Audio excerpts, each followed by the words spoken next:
Então aqui nós estamos dando continuidade ao roteiro da primeira sessão, ao protocolo da primeira sessão da mentoria organizacional interna. Então tem um vídeo anterior a esse que fala dos 4 primeiros pontos que precisam ser passados antes de chegar onde a gente vai começar agora.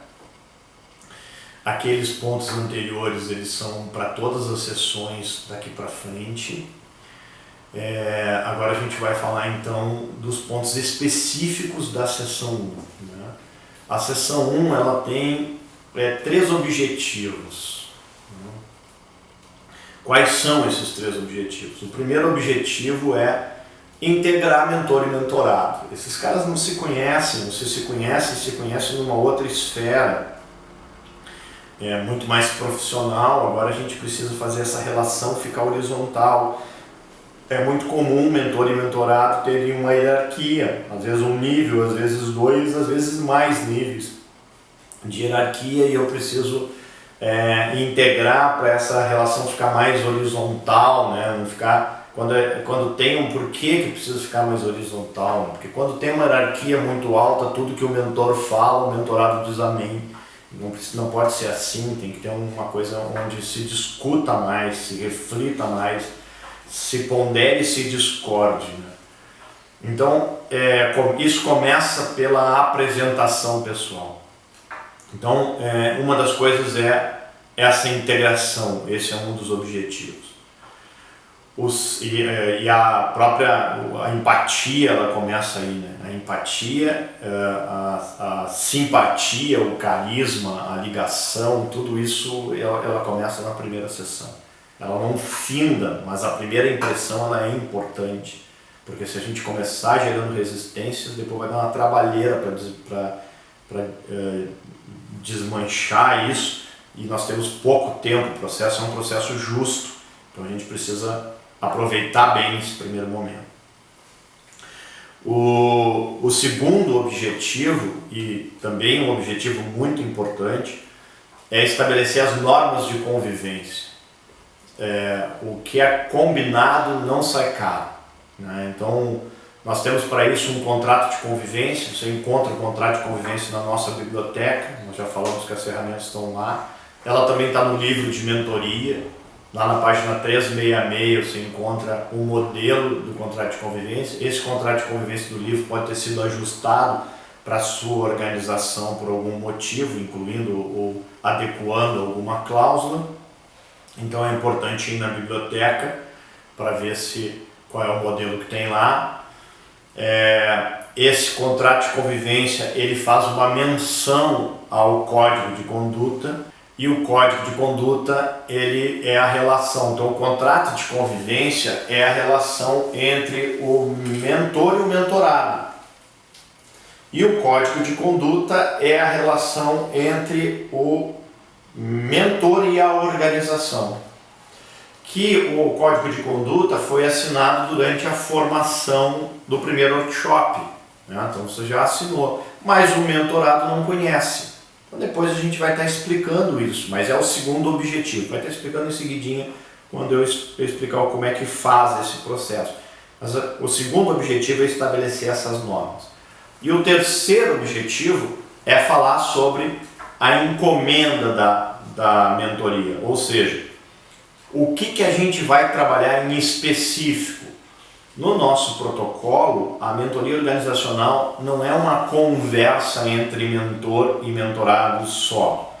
A mentoria organizacional interna, ela tem um objetivo específico, onde esse objetivo ele é detalhado, mensurado e definido um estado atual dela. Olha, hoje a gente está com essa demanda e você está nesta situação desta demanda. E estabelece uma meta para ela, ou seja, nós queremos ao final desse processo que você esteja aqui, nesse ponto, para isso. Esse pode ainda não ser o ponto ideal, mas isso é o que é possível, em alguns casos, dentro do tempo que se tem para se trabalhar. Então isso é trabalhado em conjunto Muitas vezes esse conjunto, dependendo do objetivo do processo de mentoria, na grande maioria dos casos o objetivo contempla um líder, então é um processo que contempla então mentor, mentorado e líder, e em conjunto é estabelecido essa meta e definido esse estado atual e definido essa macro objetivo. Então esse objetivo da sessão 1 é alinhamento desse macro objetivo. Por quê? Porque se teve uma etapa anterior, você pode assistir lá o vídeo das preliminares sobre a encomenda, se porventura tem alguma dúvida em relação a isso. Naquele vídeo lá nós vamos falar um pouco mais, já falamos um pouco mais sobre como se faz a parte da encomenda. Mas então aqui o objetivo é entender se o que o mentorado entendeu é o mesmo que o mentor entendeu sobre o que nós, mentor e mentorado, vamos trabalhar ao longo desses 8 encontros de mentoria que foram estabelecidos para esse protocolo. Esses são os 3 objetivos. Então como é que a gente começa isso? Começa mentor e mentorado se apresentando. Mentor e mentorado, então, se apresentam, isso está previsto mais ou menos entre 20 e 25 minutos. Tanto faz começar pelo mentor ou começar pelo mentorado, não tem problemas, pode começar por um ou por outro. Se o mentor começar, o cuidado que precisa se ter é que o mentor não digamos assim, queira se destacar demais com as suas medalhas, né? Então, falando demais de o quanto ele é bom, e isso coloca uma subordinação excessiva o mentorado, rebaixa demais o mentorado, e por outro lado, isso se estenda demais também no tempo, né? Então a relação precisa estar se mantendo de forma igualitária, pode falar um pouquinho também sobre coisas do âmbito pessoal, não se estender demais, um pouco de vulnerabilidade sobre as coisas que deram certo, deram errado, também é importante porque isso aproxima. Se o mentorado vai começar, também é importante alinhar o que é esperado dessa apresentação, ou seja, quais são os pontos importantes dele estar falando. Como eu já disse, lá no roteiro da sessão que você encontra na biblioteca tem mais detalhado sobre isso, então leia aquele roteiro que você tem em PDF, que está explicado detalhadamente sobre isso.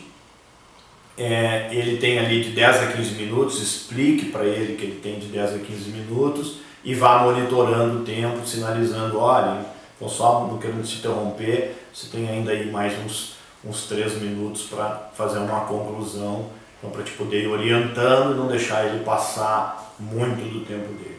Depois da apresentação final, você tem o contrato de convivência, que o contrato de convivência está associado ao código de conduta. Bom, aqui tem um ponto importante, mande antecipadamente para ele o código de conduta e o contrato de convivência para que ele possa ler, então solicite para ele a leitura do contrato de convivência e que ele marque os principais pontos, porque daí você não vai gastar o tempo desse encontro fazendo a leitura de todo esse material, você vai direto aos principais pontos. E você também faça a marcação do que você entende ser os principais pontos, porque daí a discussão é quais foram os seus principais pontos e a partir deles você sinalize os seus também e aí discuta os principais pontos, porque ali tem definição de horário, homework, é muito importante combinar que o processo de mentoria, ele acontece não é na reflexão, ele acontece do tema de casa. Então, da importância do tema de casa, às vezes não fazendo um tema de casa e vindo para a sessão, não adianta nada, vai precisar desmarcar a sessão e marcar uma nova data, porque uma sessão ela continua a partir da entrega da sessão anterior, do homework da sessão anterior. Então, é necessário, às vezes, remarcar. Então a questão do sigilo também é muito importante se trabalhar ali no contrato de convivência, porque se tu não trabalhar essa questão do sigilo, pode ficar dúvida se o que for conversado dentro da sessão vai vazar ou não, então tem que ser bem trabalhado, e outros pontos que estão ali. Outro ponto importante de ser mencionado é o código de conduta, que é o que foi estabelecido entre o mentor e a organização, para mostrar que tem um respaldo da empresa, tanto o código de sigilo como outras questões, e que a empresa não vai intervir no processo que for combinado dentro da sessão entre os dois, e que o reporte do mentor para a organização é um reporte em cima de resultado e não em cima dos detalhes do que foi conversado. Isso é bem importante para dar credibilidade. Bom, depois a gente vai para a Roda da Vida. A Roda da Vida está na página 277 do livro. Pode ter ali alguns detalhes sobre a Roda da Vida, mas também está no script, onde você, no protocolo, onde você pega lá na biblioteca a sessão e tem a explicação, e tem a própria ferramenta que você pode baixar lá para trabalhar. Ela pode ser trabalhada também na sessão 2, se você se atrapalhou no tempo, ou até mesmo na sessão 3. A Roda da Vida tem um objetivo diferente do objetivo que é trabalhado nos processos de coaching. Então tem que ter um cuidado, porque as pessoas que vêm em formação de coaching têm uma tendência a utilizar a Roda da Vida para querer trabalhar melhoria da satisfação na vida. Outras pessoas mais ansiosas aproveitam a Roda da Vida para dar dica na vida da pessoa. Então, lembrando que nós estamos na etapa da preparação, aqui não é o momento de dar dica nenhuma, né, sobre nada, está investigando, é uma ferramenta de diagnóstico. Então, eu estou levantando informação e não dando informação, eu estou levantando pontos que possam atrapalhar o processo de mentoria e não sugerindo mudança. Eu não tenho estado de prontidão e eu estou obedecendo o ciclo do modelo transteórico do Prochaska, ou ele está na fase 1 ou na fase 2, ou seja, nós estamos partindo do pressuposto que eu não tenho estado de prontidão para ação, para mudança. Então, a roda, como é que preenche a Roda da Vida? A Roda da Vida se preenche, basicamente a Roda da Vida é preenchida ele medindo de 0 a 100 quanto ele está satisfeito com aquela dimensão. Então ele tem lá a dimensão espiritualidade. Um ateu, ele no item espiritualidade, quanto ele coloca? Bom, ele pode colocar 100%, se ele está... Mas como um ateu pode colocar 100% espiritualidade se ele não pratica nenhuma religião? Ele pode colocar porque ele pode estar 100% satisfeito com isso. Então, o que a gente está medindo ali não é o grau de dedicação, envolvimento, está se medindo é o nível de satisfação. Isso precisa ser explicado para o mentorado, porque senão ele vai botar lá no social um item baixo, porque ele não está tendo tempo para o social. Só que ele também não gosta do social. E ele gosta mesmo de ser um cara mais reservado. E eu não quero saber se ele gosta ou se ele não gosta. Eu quero saber se ele está satisfeito ou se ele não está. Entende? Por que eu quero saber? Porque a insatisfação é que pode prejudicar o processo de mentoria, que é o que eu estou avaliando aqui. Esta ferramenta é uma oportunidade de falar de coisas pessoais na primeira sessão. Eu não tenho intimidade para perguntar, e aí, tá tudo bem? Se eu perguntar, tá tudo bem, tem alguma coisa na tua vida pessoal que pode atrapalhar o processo de mentoria e prejudicar os nossos resultados? Muito provavelmente a resposta vai ser não, não tem.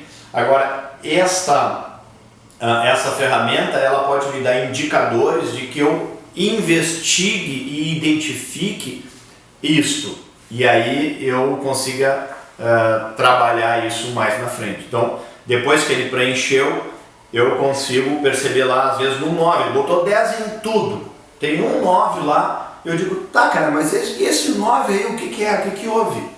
Aí ele começa, pois porque a minha relação com a minha esposa não está muito bem, e por isso eu resolvi botar um 9. E aí tu vai conversar sobre isso, daqui a pouco tu vê que a pessoa está se separando, e aquilo ali pode, de alguma forma, acompanhando ao longo do processo, ver que lá na terceira sessão ele efetivamente se separou e aquilo ali pode desencadear o processo, porque aumenta o estresse, e sob o estresse a pessoa tende a ser mais instintivo menos consciente, menos adepto a processos de mudança.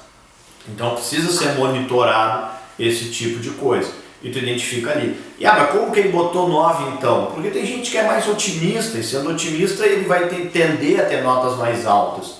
E tem gente que é pessimista, tem gente que vai botar 13 em tudo e vai ter 2 ali, vai dizer, tá tudo mal. Não, ele pode estar bem, é que ele tem um viés mais negativo. Então, se o copo está meio cheio, meio vazio, é menos relevante. O importante é olhar quais são as notas mais baixas e mais altas, e nas mais baixas fazer as perguntas, o que tem ali que possa estar indicando uma nota mais baixa. Esse é o ponto.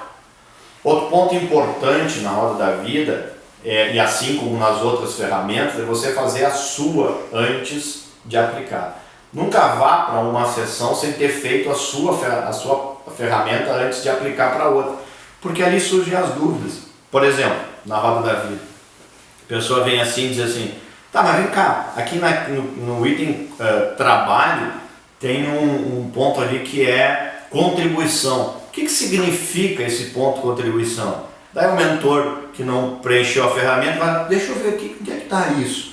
A contribuição, pois é, o que pode ser? Deixa eu ver, e vai lá e fica tentando procurar no livro. Por quê? Porque ele não se preparou. Né? Então, o que é o item contribuição? Né? O primeiro passo é refletir para si o que ele entende como contribuição. Porque a contribuição é a contribuição da empresa, tem várias dimensões que pode ser pensada. A contribuição da empresa para a sociedade. Eu trabalho num hospital, o hospital contribui tanto para a sociedade. Ou eu trabalho numa empresa que contribui menos para a sociedade. Então eu não me sinto, a minha empresa ela não contribui, isso me incomoda, o fato de eu estar trabalhando num lugar em que eu vejo que isso aqui tem um viés negativo, ou pelo contrário, isso aqui tem um viés muito positivo e é um negócio que me motiva, porque hoje cada vez mais a questão de propósito ele vem fazendo parte das escolhas, principalmente das gerações mais jovens. Então ali tem a ver com essa questão de propósito. Tem a ver também com o meu propósito de vida, né? O que está, essa coisa da contribuição, eu me sinto contribuindo para essa organização, eu me sinto contribuindo para a sociedade, eu me sinto acolhido pela organização, eu sinto que a minha remuneração ela está sendo valorizada. Pode ser que a minha contribuição seja sobre essa ótica. Então é importante aqui que eu entenda e peça para o colaborador, para o mentorado, para que ele olhe sobre as óticas, sobre todas essas e veja qual que é a que ele menos está satisfeito e avalia sobre essas óticas. E aí depois eu discuto com ele essa ferramenta sobre todas as dimensões. Então essa é a roda da vida. No próximo vídeo eu vou falar sobre alinhamentos dos macro-objetivos, e eu prefiro gravar um vídeo começando do zero para alinhamento dos macro-objetivos, porque é um ponto bem importante, talvez o fundamental desse roteiro da primeira sessão. Então nos vemos aí no próximo vídeo, que será o terceiro vídeo dessa primeira sessão. Se você já não assistiu ainda o anterior, assista o primeiro, depois esse, e agora tem um terceiro vídeo do roteiro da primeira sessão. Até mais!